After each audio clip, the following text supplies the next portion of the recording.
Assalamualaikum warahmatullahi wabarakatuh. Perkenalkan, nama saya Asri Huda Nur Khalifah. Saya adalah mahasiswi Poltekkes Jakarta 3, program D3 Analis Kesehatan atau Ahli Teknologi Laboratorium Medis, reguler kelas karyawan. Di sini saya akan mempresentasikan tentang pemantapan mutu internal dalam laboratorium patologi anatomi.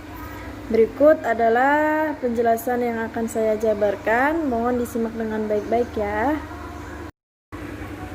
Nah, di sini yang pertama saya akan menjelaskan tentang definisi mutu laboratorium. Mutu sendiri merupakan suatu kondisi dinamis yang berhubungan dengan produk, jasa, manusia, proses, dan lingkungan yang memenuhi atau melebihi harapan.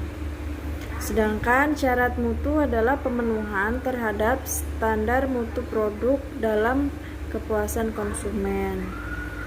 Dan pengendalian mutu laboratorium sendiri adalah segala usaha yang dituangkan dalam suatu prosedur yang dirancang untuk memenuhi penampilan suatu laboratorium.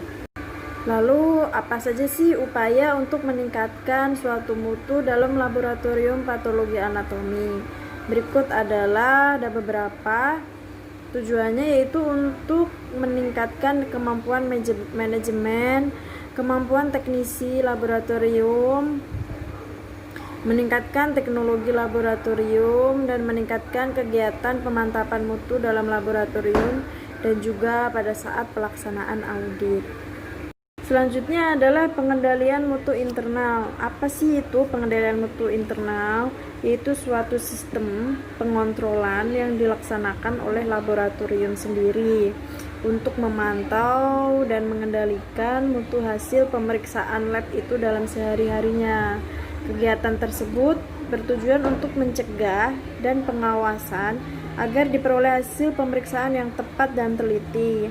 Ada juga tahapan dalam pemantapan mutu internal. Yang pertama yaitu tahap pra-analitik, yang kedua tahap analitik, dan yang ketiga adalah tahap pasca analitik. Dan berikut adalah tahap pra-analitik dalam pemantapan mutu internal. Yang pertama yaitu kelengkapan identitas pasien dalam keterangan klinik yang relevan. Contohnya yaitu dalam administrasi. Yang terpenting adalah identitas pasien, nama, umur, jenis kelamin, alamat, suku, agama, dan bila perlu pekerjaannya apa. Yang kedua yaitu keterangan klinik seperti lokasi dan ukuran lesi, durasi, keluhan lain yang berhubungan, lalu keterangan penyakit atau pemeriksaan patologi anatomi terdahulu, dan riwayat penyakit yang mudah menular atau perlu penanganan khusus seperti penyakit AIDS. Lalu penting juga cara mendapatkan bahan, yaitu apakah dari bekas operasi, insisi, eksesi, kerokan, sikatan, bilasan, apusan, fungsi biopsi, aspirasi jarum halus atau FNAB, atau nekropsi dilakukan oleh dokter spesialis bedah maupun lainnya. Yang ketiga yaitu lokasi bahan atau jaringan. Contohnya jenis jaringan tertentu, pemeriksaan radikalis operasi, atau bekas sayatan dan tanda khusus, misalnya memberi benang atau gambar jaringan dengan keterangannya. Lalu kondisi lesi, seperti bentuk, benjolan, ukuran, konsistensi, terfiksir atau tidak, warna, dan tampilan jaringan saat operasi. Yang selanjutnya adalah pengambilan spesimen. Pengambilan spesimen perlu juga sangat penting, yaitu formulir permintaan. Jenis pemeriksaan patologi anatominya apa, berisi identitas penderita yaitu nama, jenis kelamin, umur, serta alamat.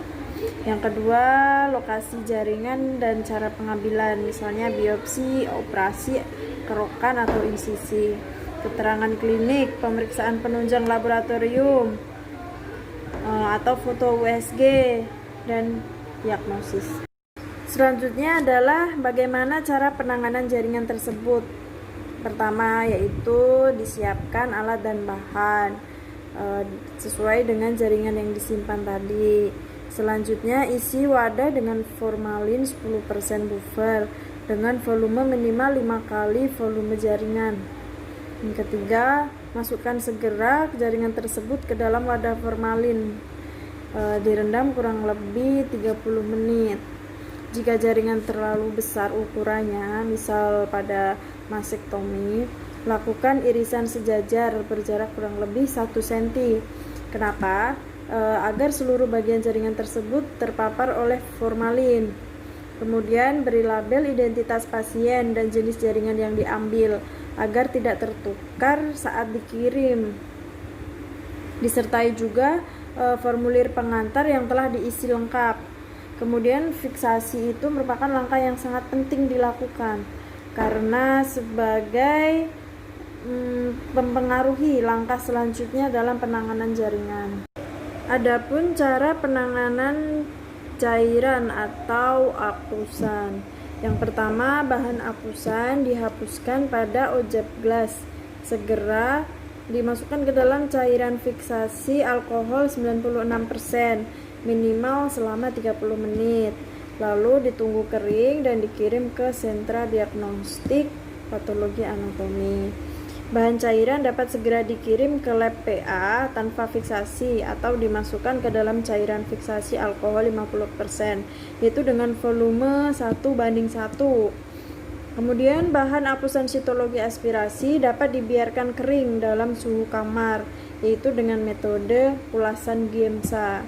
Dikirim ke sentra diagnostik patologi anatomi dan disertai keterangan yang jelas. Lalu bahan sputum segera dikirim ke dalam wadah tertutup tanpa fiksasi. Berikut adalah gambar bagaimana sediaan apusan darah itu. Di situ terdapat ada 2 jenis sediaan apusan darah, yaitu apusan darah tipis dan apusan darah tebal. Bisa dilihat ya. Selanjutnya adalah tahap analitik, yaitu tahap dilakukan setelah jaringan atau sel tiba di lab patologi anatomi, pencatatan data bahan pemeriksaan dan data pasien.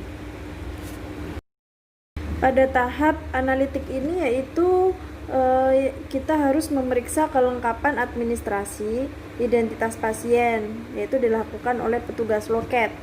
Yang kedua, memeriksa kembali kesesuaian antara spesimen dengan keterangan dalam formulir pengantar.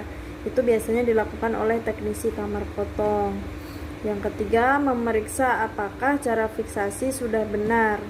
Itu dilakukan oleh teknisi kamar potong juga. Nah, selanjutnya tahapan pemotongan jaringan. Prinsipnya yaitu mengambil bagian jaringan yang representatif. Potongan dengan tebal maksimal tidak melebihi tebal kaset jaringan. Kemudian memasukkan ke dalam kaset yang telah diberi nomor sesuai dengan nomor formulir. Jangan sampai ketukar ya. Kemudian banyak potongan bergantung pada jenis jaringan yang besar jaringan. Ada beberapa organ tertentu yang memerlukan potongan tertentu. Selanjutnya, setelah jaringan dimasukkan ke dalam kaset dan ditutup rapat, kaset dimasukkan ke dalam wadah berisi formalin buffer 10 fosfat. Selanjutnya adalah tahap pencatatan makroskopik. Di antaranya harus kita mencatat ukuran, warna, konsistensi, dan bentuk permukaan jaringan. Apakah ada jaringan tersebut ada perkapuran, lalu daerah potongan mana yang diambil, dan berapa jumlah potongan yang diambil. Perhatikan juga ukuran, letak, konsistensi, dan juga bentuk tumornya bagaimana, karena itu sangat penting untuk data. Selanjutnya adalah tahap pengelolaan spesimen. Yang pertama yaitu tahap filtrasi, yaitu untuk mempertahankan morfologi sel dan jaringan sesuai dengan struktur aslinya. Yang kedua, tahap dehidrasi, tujuannya yaitu untuk menarik cairan atau cairan fiksasi dari sel dan jaringan dengan alkohol konsentrasi bertahap. Kemudian ada proses clearing, yaitu tahap transisi antara dehidrasi dengan infiltrasi. Kemudian ada tahap impregnasi atau infiltrasi, yaitu proses penggantian cairan di dalam sel pada jaringan dengan parafin. Titik leburnya 60 derajat Celcius. Jaringan tersebut direndam dalam parafin cair. Yang kelima yaitu embedding. Embedding itu adalah proses penanaman jaringan di dalam medium yang cukup kokoh untuk mendukung jaringan ketika dipotong tipis, lalu diberi parafin cair hingga menutupi kaset. Kemudian seluruh keping jaringan berada di permukaan sehingga muncul secara utuh dalam pemotongan dengan mikrotom. Jangan lupa memeriksa apakah nomor pada blok parafin masih jelas sebelum dipotong. Selanjutnya tahap section, yaitu merendam organ dalam cetakan blok parafin, lalu blok tersebut diberi label dan siap disayat. Yang terakhir yaitu pewarnaan. Umumnya dalam pengecatan histopatologi digunakan cat hematoksilin eosin, di samping cat khusus yaitu PAS, Gomori, ZN, Mallory. Cat yang lebih khusus yaitu imunohistokimia, yaitu ER, PR, CD20, LMP. Nah, berikut adalah gambar fiksasi buffer formalin, di mana jaringan yang sudah kita potong tersebut kemudian kita masukkan ke dalam kaset.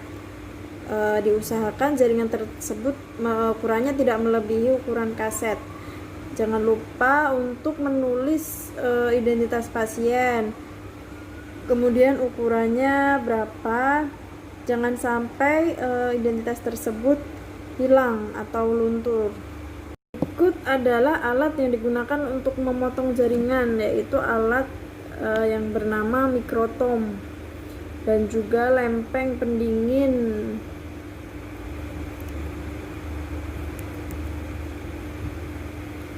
Pada saat pemrosesan jaringan, yaitu ada tahap dehidrasi, clearing, dan juga impregnasi. Suhu alatnya yaitu 60 derajat Celcius. Bisa diperhatikan ya dalam gambar.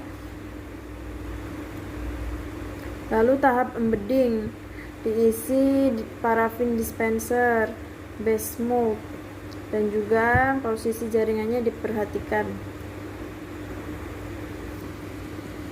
Nah, selanjutnya adalah pembuatan blok parafin. Penting untuk diperhatikan adalah orientasi jaringan, terutama pada kulit. Diperhatikan juga jenis jaringan, kulit, dinding kista, tuba Fallopi, nervus opticus, dan appendix. Jumlah jaringan sesuai dengan formulir atau keterangan di kaset. Pastikan seluruh jaringan berada di permukaan atau mukosa.